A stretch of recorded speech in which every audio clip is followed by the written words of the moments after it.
এটা খালি থাকে, এটা কোনো গাড়ি থাকে না। হ্যাঁ, এটা আমরা ইউজ করতে পারবো পুরা মাঠের সাথে। এই লেকটা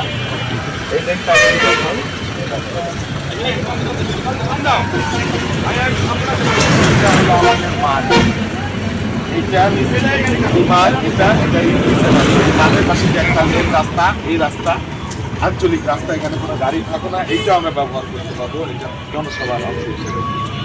এইখানে আমরা অনিবার্য কারণে উনি 4 দিন হিসাবে এখন সুনির্দিষ্টভাবে আমরা কোনো তারিখ পাইনি, তবে হবে 5 উইকের মধ্যে।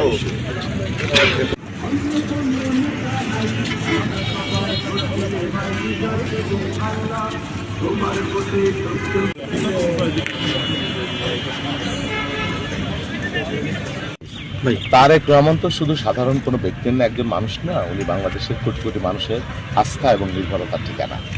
দীর্ঘদিন 17 বছর পরে উনি বাংলাদেশে এসেছেন। বাংলাদেশের মানুষ ওনাকে দেখবার জন্যে বা ওনাকে কথা শুনবার জন্যে, নিজের চোখে দেখবার জন্য অধীর আগ্রহ করে আছে। মানুষের মধ্যে ব্যাপক উৎসাহ তৈরি, আমরা দেখেছেন উনি যেখানেই গিয়েছেন বাঁধ ভাঙা মানুষের ঢল জোয়ার। আমরা বিশ্বাস করি আমাদের এই অঞ্চলের মানুষও আমরা যে ধরনের মানুষের সাড়া পাচ্ছি, মানুষ যেভাবে উচ্ছ্বাস আবেগ প্রকাশ করছে, তাতে আমরা আশা করি এখানে একটা বিপুল জনসমাগম সমাগম এখানে হবে তারেক রহমানকে দেখার জন্য।